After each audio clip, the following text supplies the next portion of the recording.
The morning frost hung heavy over the Belgian countryside that December day in 1944, the 17th to be exact, when that jeep came rolling up to the checkpoint just outside a little place called Uweiler. Sergeant William Creel stood there in the bitter cold, watching his breath turn to vapour, one hand raised to halt the vehicle. Inside sat 3 men wearing what looked like perfectly good American uniforms, carrying weapons that seemed regulation enough, speaking English that almost sounded right if you didn't listen too carefully. But Creel had been warned about something that seemed impossible, something that went against every notion of how wars were supposed to be fought. Word had come down that German soldiers might actually be running around behind American lines dressed up like GIs, talking like Americans, trying to pass themselves off as the real thing. So when that jeep stopped, Creel asked for the password. The men inside hesitated, looking at each other. He asked again, more firmly this time. Their English started falling apart right there. Then Creel's eyes caught something that didn't fit, those Sten guns they were carrying, British weapons that no American patrol would ever have. Within a few minutes, all 3 were in custody, and when they stripped off those olive-drab uniforms, there was German field grey underneath. Unteroffizier Manfred Pernas, Oberfähnrich Günther Billing and Gefreiter Wilhelm Schmidt had just become the most talked-about prisoners taken during what would become known as the Battle of the Bulge. What nobody realized right then was how their capture would set off the most widespread case of paranoia the American military had ever seen, turning every single checkpoint into something like a quiz show, every conversation into a test of how American you really were, every soldier into somebody who might be a spy. The whole business of figuring out who was who got written not in codes or ciphers, but in baseball statistics, state capitals, and Hollywood gossip. The whole thing had started back on October 22nd of that year at the big man's headquarters in Rastenburg, way over in East Prussia. The Führer had summoned SS Obersturmbannführer Otto Skorzeny to see him, and when Skorzeny arrived, he got handed a mission that would reshape how the final months of the war played out. Now Skorzeny wasn't just anybody, he already had quite a reputation as one of Germany's most feared commandos. Back in September of 43, he'd led that glider assault that rescued Mussolini from his mountain prison up at Gran Sasso, actually managed to spirit Il Duce away in a little plane that barely cleared the rocky plateau. Then in October of 44, he'd pulled off the kidnapping of Miklos Horthy Jr., which forced Hungary's regent to step down and kept that country in the war. But this new assignment was going to be his most audacious yet. The plan called for German forces to launch this massive counter-offensive right through the Ardennes forest, driving hard toward the crucial port at Antwerp. The whole idea was to split the American and British armies apart, recreating that stunning victory from May of 1940, when German panzers had reached the English Channel in just days. But this time around, everything depended on speed. The Germans absolutely had to capture at least one bridge over the Meuse River intact before Allied engineers could blow it to pieces. That's where Skorzeny came in. He would form up a special brigade. They'd call it Panzer Brigade 150, and its whole purpose would be seizing those bridges before anybody could destroy them. Then the big man told him something that made even this hardened commando pause for a moment. The best way to accomplish this, he said, with fewer losses and more speed, would be for Skorzeny and his men to wear American and British uniforms. Small units disguised in enemy clothing could cause tremendous confusion, the reasoning went, completely upset communications, misdirect troops all over the place, spread panic wherever they went. Skorzeny listened to all this, understanding immediately what it meant under international law. The Hague Convention from 1907 was crystal clear about this sort of thing. Soldiers who got captured while wearing enemy uniforms forfeited their rights as prisoners of war and could be executed as spies. This possibility led to extensive discussions with General Oberst Alfred Jodl and Field Marshal Gerd von Rundstedt, but Skorzeny was assured the tactic was perfectly legitimate as long as his men took off the Allied uniforms before they actually got into any fighting. Within just a few days, Skorzeny had his plans submitted to Jodl. He put in a request for 3,300 men who knew English and understood American dialect. On October 25th, the High Command issued an order to every headquarters on the Western Front asking for English-speaking volunteers for secret commando operations. The order went out signed by Field Marshal Wilhelm Keitel himself, requesting soldiers with fluency in the English language and knowledge of American idiom. Skorzeny knew perfectly well this broadcast request would reach Allied intelligence within days. He actually asked permission to cancel the whole operation because of it, but the request got denied. Sure enough, the Allies intercepted that order on November 30th, but intelligence officers dismissed it as some kind of deception, unable to believe the Germans would actually be that brazen about the whole thing. Volunteers started arriving from all branches of the German military, most of them having absolutely no idea what they'd actually signed up for. Take Fritz Christ, 21 years old, a Luftwaffe private who'd been trained as an English translator. He thought he'd be interrogating American prisoners somewhere far from any combat. Instead, he found himself stuck behind barbed wire at the training camp they'd set up at Grafenwöhr in eastern Bavaria. Security was extreme. One man actually got shot when his letter home contained too much information. The volunteers only discovered what their actual mission was after they'd already arrived. The reality of what Skorzeny actually had to work with would have been funny if the stakes weren't so incredibly high. Out of the 2,500 men they eventually managed to assemble, only 10 of them spoke perfect English with any real knowledge of American idioms. Another 30 or 40 spoke English well enough, but had no understanding whatsoever of American slang. Between 120 and 150 spoke English at some basic level. The rest had only school-level English, barely able to manage more than yes or no. Skorzeny wrote later that after a couple of weeks the result was absolutely terrifying. Those with minimal English got instructed to just exclaim, "Sorry," if any Americans approached them, then open their trousers and hurry off pretending they had diarrhea. The equipment situation proved equally desperate. The Western Command got asked to procure 15 Sherman tanks, 20 armoured cars, 20 self-propelled guns, 100 jeeps, 40 motorcycles, 120 trucks, and enough British and American uniforms to go around. What actually got delivered fell catastrophically short of what they needed. Only 2 Sherman tanks arrived, both in poor condition, with one breaking down almost immediately. Instead of the requested American armour, Skorzeny received 5 Panther tanks, 6 armoured cars, 6 armoured personnel carriers, and 5 Sturmgeschütz assault guns, all German equipment. They disguised the Panthers with sheet metal cladding, olive drab paint, and white star insignia, but Skorzeny himself admitted they would only fool very young American troops seeing them from very far away at night. The uniform situation was even worse. Many turned out to be British, Polish, or Russian uniforms. Some were summer issue despite the fact they were planning a December offensive.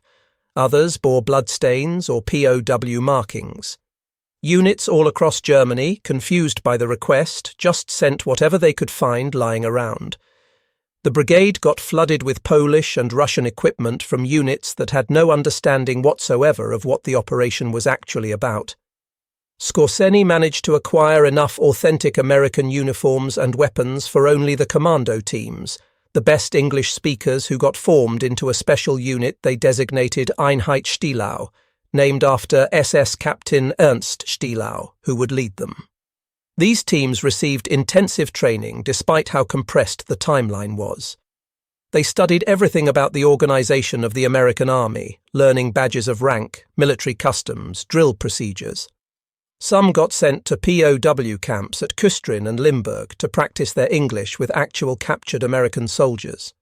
They watched American movies to perfect their accents and learn current slang. They memorized American brand names, sports teams, popular songs, Hollywood stars. The commandos practiced walking like Americans, smoking like Americans, even chewing gum like Americans. The missions got divided into 3 categories. Demolition squads of 5 or 6 men would destroy bridges, ammunition dumps, fuel stores. Reconnaissance patrols of 3 or 4 men would scout both sides of the Meuse River, passing on false orders to American units they encountered, reversing road signs, removing minefield warnings, cordoning off roads with warnings of mines that didn't exist. Lead commando units would work with the attacking German forces, cutting telephone wires, destroying radio stations, issuing false orders. Every one of these commandos knew the risks they were taking. If they got captured in American uniform, execution was virtually certain. But there was another danger too. In all the chaos of battle, they might get shot by their own side if German troops mistook them for actual Americans. For identification purposes, they'd use specific signals. Vehicles would display a small yellow triangle. Tanks would maintain specific gun positions. Soldiers would wear coloured scarves beneath their uniforms. On December 14th, Panzer Brigade 150 assembled near Bad Münstereifel. On the afternoon of December 16th, they moved out, advancing behind 3 attacking panzer divisions. The plan called for Skorzeny disguised forces to move around the spearhead divisions once they reached the high fens, then race ahead to grab those Meuse bridges. The entire operation depended on the rapid advance of the 1st SS Panzer Division, commanded by Joachim Peiper. If Peiper's armoured spearhead broke through quickly enough, Skorzeny's disguised troops could slip through in all the confusion and reach the bridges before American engineers destroyed them. December 16, 1944 began before dawn broke. Through the dark forests of the Ardennes, more than 200,000 German troops launched what would be the big man's last great offensive in the West. That initial assault achieved complete surprise. American forces, spread thin across an 80-mile front, suddenly faced overwhelming numbers. 4 divisions, either inexperienced or battle-weary, confronted 30 German divisions supported by nearly 1,000 tanks. The German artillery barrage shattered that frozen morning. Searchlights bounced off low clouds to illuminate the battlefield. Infantry advanced through snow-covered forests. Panzers rumbled forward on those narrow roads. For the first few hours, everything proceeded exactly according to plan. The Einheitsstielau teams infiltrated during all the confusion. Dressed in American uniforms, driving captured jeeps, they slipped right through the chaos of the American withdrawal. One team actually drove directly into a town the Americans still held, scouted all the defences, then on their way out redirected an entire American convoy of armour and supplies to the wrong road. 2 other teams successfully misdirected Allied convoys, adding to the general confusion everywhere. They cut telephone wires, removed road signs, spread false rumours of German breakthroughs deeper than the actual penetrations. But on December 17th, reality destroyed any prospects the operation had. The 1st SS Panzer Division failed to reach its objectives on schedule. Fierce American resistance at Elsenborn Ridge denied the Germans access to the northern roads they desperately needed. At St. Vith, American defenders fought with ferocity, delaying the German timetable significantly. The rapid breakthrough that Operation Greif required simply never materialized. Skorzeny realized that same day his mission's original aims were completely doomed. He attended a staff conference at 6th Panzer Army headquarters and suggested his brigade be used as a conventional unit instead. The request got approved. Panzer Brigade 150 got ordered to assemble south of Malmedy and report to the 1st SS Panzer Division. But those commando teams were already behind American lines. Some successfully completed their missions. Others got captured when they failed password challenges, when nervous American soldiers noticed British weapons or German boots, when their English failed them under pressure, when they couldn't answer simple questions about American culture. The capture near Eyweil on December 17th of Pernas, Billing and Schmidt created the panic that would define the operation's real impact. During interrogation, Schmidt made a statement that absolutely electrified Allied intelligence. He claimed their mission was part of some larger operation to infiltrate Supreme Headquarters Allied Expeditionary Force and either capture or kill General Dwight Eisenhower himself. Whether Schmidt actually believed this rumour or was deliberately spreading disinformation remains unclear to this day. No evidence has ever confirmed such a plan actually existed. The real mission was capturing bridges over the Meuse River. But that statement had immediate consequences. Within hours, security around Eisenhower got dramatically increased. The Supreme Commander found himself virtually imprisoned in his own headquarters at Versailles, surrounded by guards who checked everyone entering the building. Eisenhower was reportedly furious about the confinement, especially when it extended right through Christmas. After several days of this, he angrily declared he had to get out and didn't care if anyone tried to kill him. But the paranoia spread far beyond just protecting Eisenhower. Allied forces, already reeling from the German offensive, now saw potential infiltrators absolutely everywhere. Checkpoints appeared throughout the Allied rear areas, greatly slowing the movement of troops and supplies.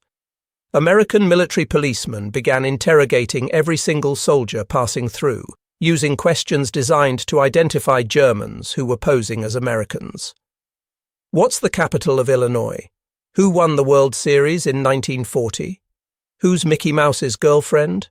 What team plays at Wrigley Field? Who's married to Betty Grable?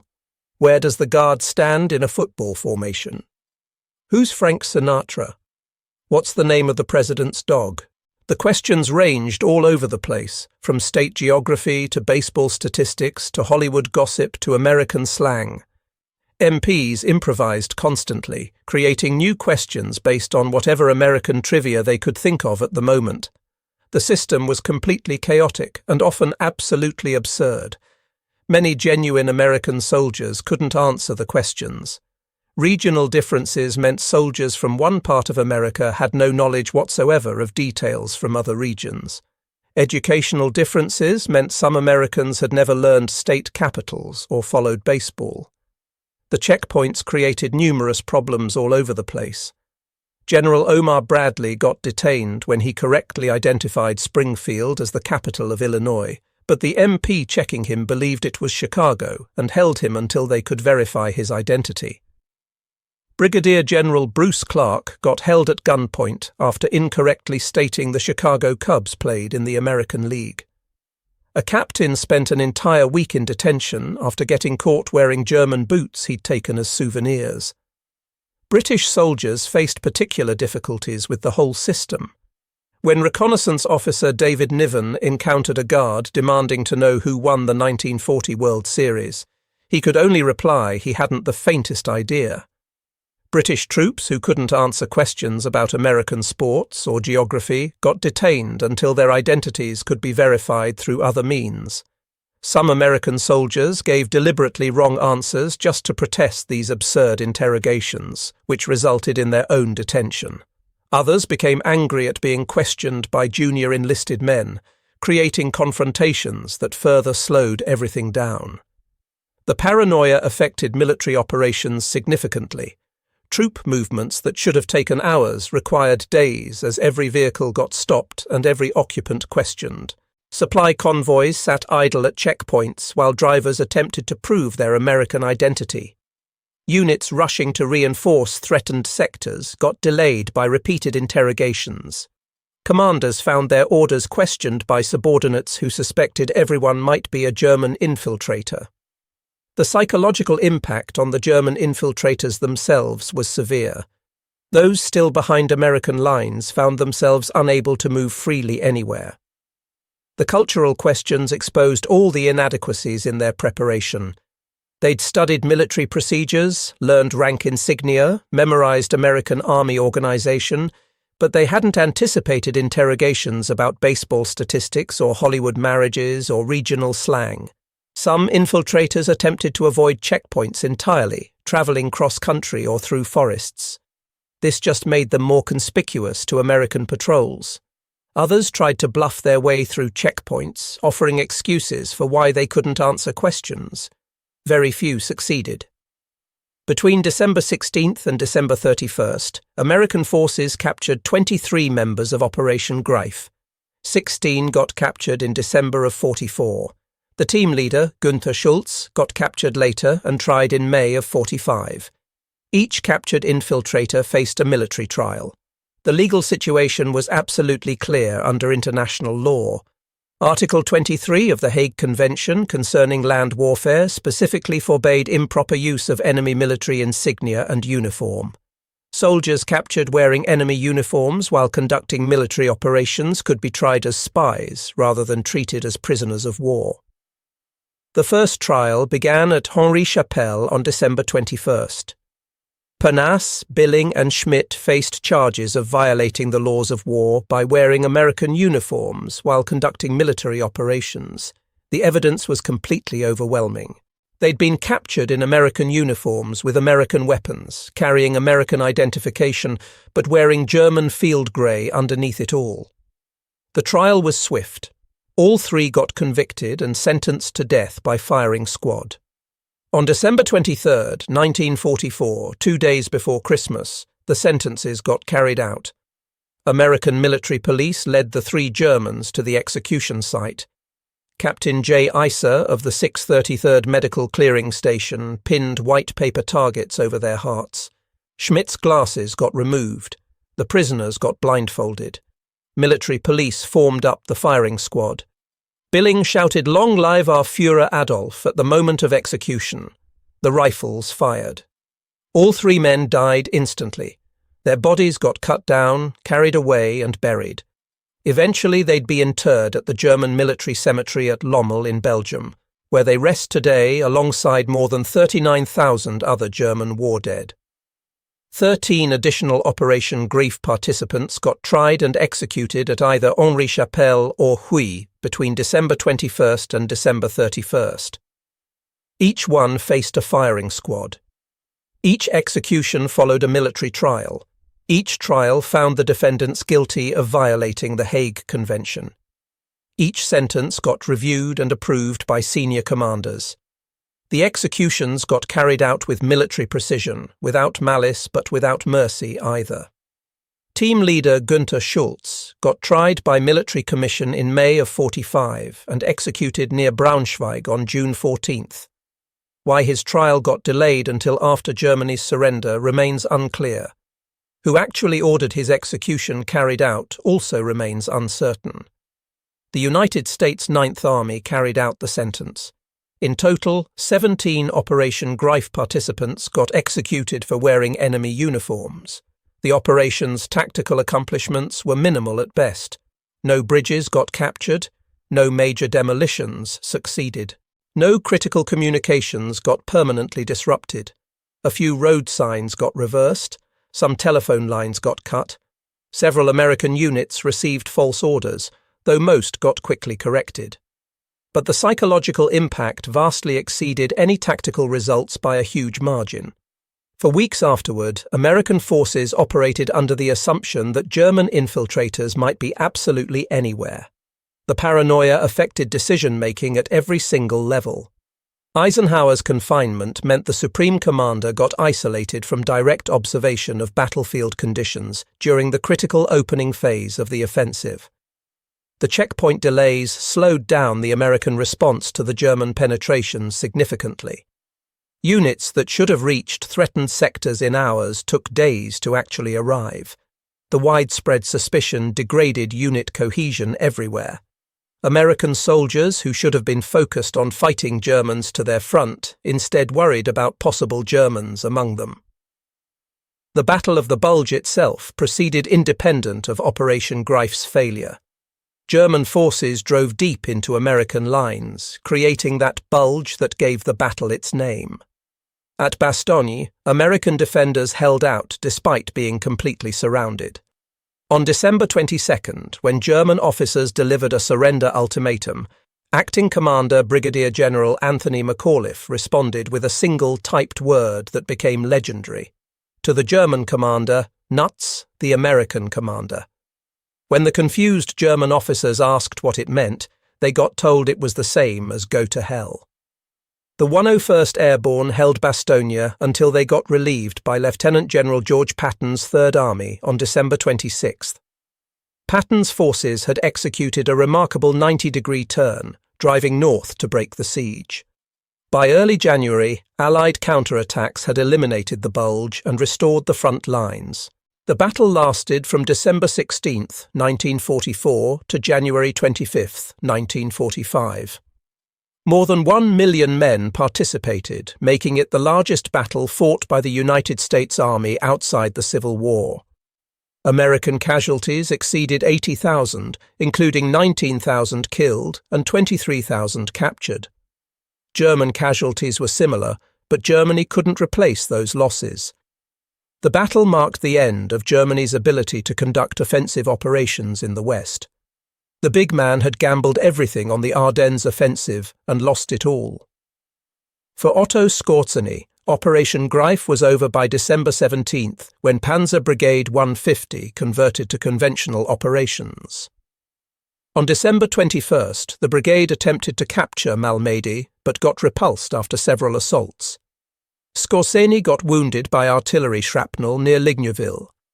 He recovered and continued serving until Germany's surrender. In May of 45, Skorzeny surrendered to the 30th Infantry Regiment. He spent 2 years in custody awaiting trial. At the Dachau trials in 1947, Skorzeny and 9 officers of Panzer, Brigade 150, faced charges of improperly using American uniforms by entering combat disguised as enemy soldiers. They also got charged with wrongfully obtaining American uniforms and Red Cross parcels from POW camps. Skorzeny's defense rested on one crucial distinction. His men had been ordered to remove American uniforms before engaging in any actual combat.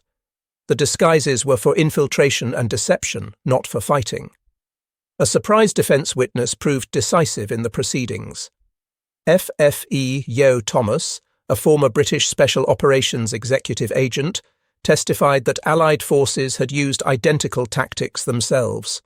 He'd personally worn German uniforms behind enemy lines during missions in France. The military tribunal drew a clear distinction between using enemy uniforms during combat and using them for deception purposes.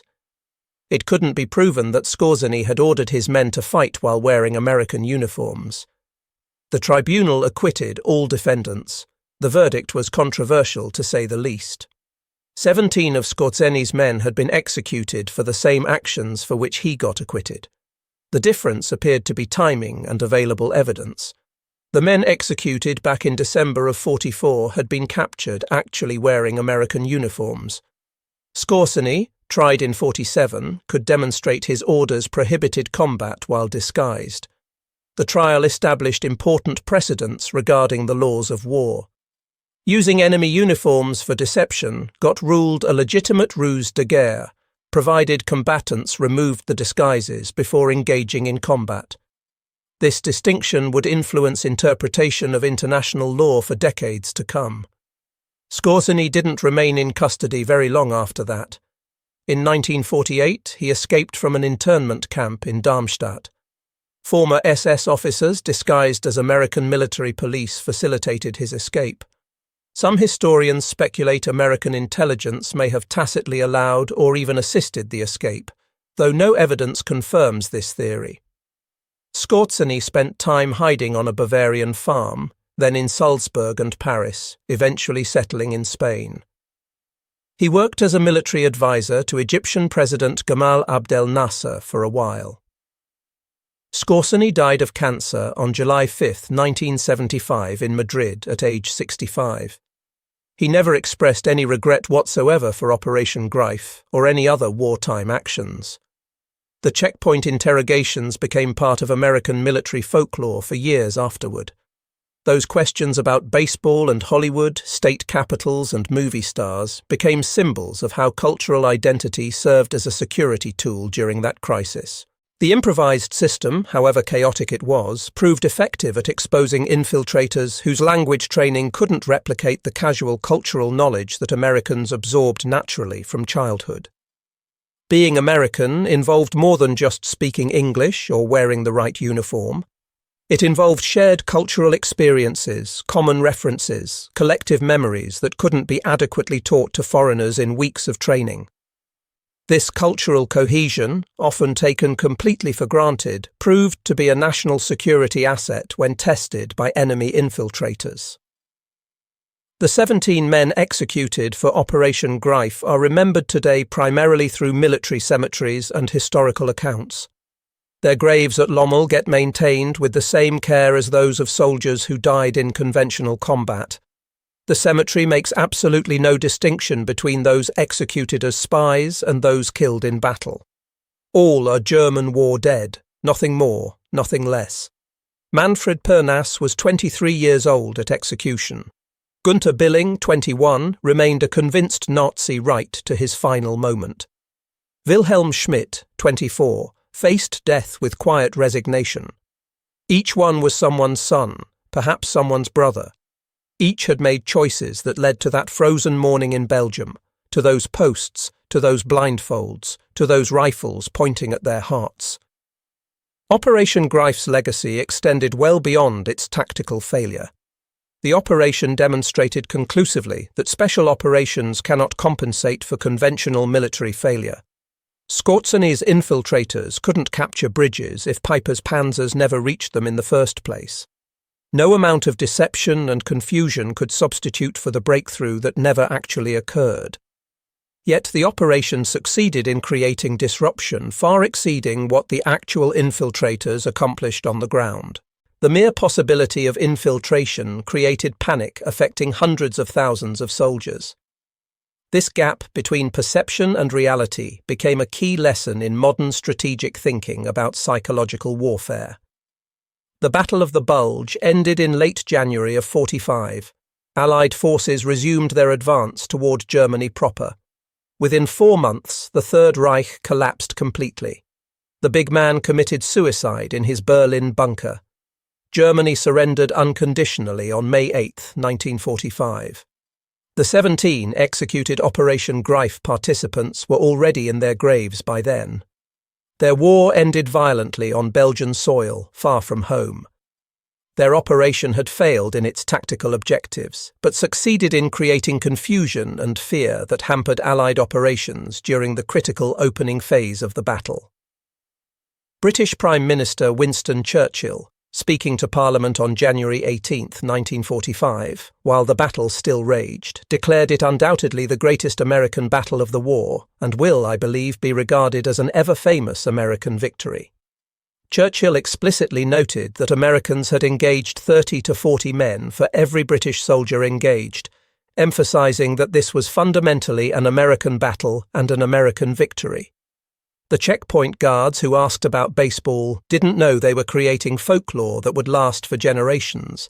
They were just solving an immediate problem, improvising security measures to identify potential enemies in their midst. Their solution worked precisely because it was rooted in genuine shared culture. Americans knew about baseball and Hollywood and state capitals because they grew up American, absorbing that knowledge naturally through everyday life. Germans trying to impersonate Americans could study facts all they wanted, but couldn't replicate that natural cultural fluency, no matter how hard they tried. This distinction between learned facts and absorbed culture proved absolutely decisive in identifying infiltrators. The German failure demonstrated a principle that remains relevant even today. Cultural knowledge absorbed through lived experience over years cannot be quickly taught to adults from different backgrounds, no matter how intensive the training. Modern special operations forces have learned from Operation Greif's mixed results. Intelligence services now spend years preparing deep cover agents precisely because cultural fluency cannot be quickly taught in any classroom. Language training, factual knowledge, and behavioral coaching are all necessary but completely insufficient on their own. Genuine cultural fluency requires immersion and time, period. The fundamental challenge persists across decades and even centuries. Culture gets absorbed through experience, not taught in classrooms with textbooks and lectures. Operation Greif demonstrated both the potential and the severe limits of special operations in warfare. Small units conducting unconventional operations can create disruption far beyond their actual numbers. The psychological impact can exceed tactical results by orders of magnitude in the right circumstances. But without conventional military success providing the necessary conditions, Special operations cannot achieve strategic objectives, no matter how well executed. Deception cannot substitute for actual victory on the battlefield. For historians and military strategists studying the war, Operation Grafe remains a compelling case study even all these years later. It exemplifies how ambitious planning disconnected from realistic assessment of capabilities inevitably leads to failure. The big man's late war decision-making followed this pattern consistently. Grandiose in conception, inadequate in resources, divorced from operational reality. Yet the operation's unintended success in creating widespread panic validated the concept that psychological warfare and deception can be genuine force multipliers when properly employed. The 17 men who died before firing squads for wearing enemy uniforms would be largely forgotten today, if not for the historical record that preserves their stories. They weren't particularly important men in the grand scheme of things. They accomplished very little before their capture. Their operation failed comprehensively in every measurable way. Yet their executions marked an important moment in military and legal history, clarifying the application of international law regarding the use of enemy uniforms in warfare. The legacy lives on in the lessons their operation taught to subsequent generations. Identity verification remains absolutely crucial for security in any conflict. Cultural knowledge remains extraordinarily difficult for outsiders to fake quickly and convincingly. Special operations remain valuable tools, but cannot substitute for conventional military success at the strategic level. The laws of war remain important, but remain subject to interpretation based on specific circumstances and available evidence. The human cost of war extends beyond those killed in combat, to include those executed after capture for violations of the laws of war. Each execution represented a human being with family and history and potential, ended by bullets fired on legal authority after proper trial and conviction. The graves at Lommel mark lives cut short by war and its brutal logic, the inexorable mathematics of conflict. The checkpoint guards who asked about baseball were American soldiers who followed their orders, who did their duty, and who carried psychological burdens from executing prisoners, even enemies convicted of espionage under military law. Operation Grafe failed to capture a single bridge across the Meuse. It caused no major destruction of strategic value. It killed relatively few Americans directly through combat action. But the fear it created delayed reinforcements significantly, disrupted command decisions at multiple levels, and consumed resources during critical days when every hour mattered. The indirect impact, impossible to quantify precisely even today, shaped the battle's opening phase in ways that extended far beyond what the infiltrators themselves accomplished.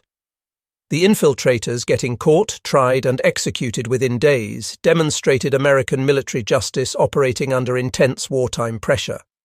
The speed from capture to execution reflected combat conditions and established important precedent, though modern standards would absolutely require more deliberate proceedings with additional safeguards. The Battle of the Bulge ground on for 5 more brutal weeks after the infiltrators got executed, ultimately resulting in German defeat and the complete elimination of Germany's strategic reserve in the West. The story of Operation Grafe and the Battle of the Bulge reminds us even today that warfare encompasses far more than just battlefield operations and tactical maneuvers. Psychological impact, cultural factors, and perception often matter just as much as actual tactical results in determining strategic outcomes. A failed operation that creates widespread panic may achieve more strategic disruption than a successful operation that remains completely undetected by the enemy. The checkpoint interrogations, absurd as they sometimes seemed to participants, worked effectively because they tested knowledge that genuine Americans possessed naturally through lived experience, while infiltrators couldn't replicate it despite extensive training and preparation. The American soldiers who fought in the Battle of the Bulge faced not only a powerful enemy offensive launched with overwhelming force, but also the psychological burden of suspecting that enemies might be absolutely anywhere, wearing any uniform, speaking any language, impossible to distinguish from genuine friendlies. This erosion of certainty marked a genuinely new dimension in warfare that would influence military operations and security procedures for generations to come, echoing down through the decades into modern counterinsurgency and asymmetric warfare. The lessons learned in those frozen Belgian forests about identity, culture, deception, and psychological warfare remain relevant to military planners and intelligence professionals, even in our contemporary world. A testament to how that desperate German gambit, though it failed tactically, succeeded in reshaping how we think about warfare itself.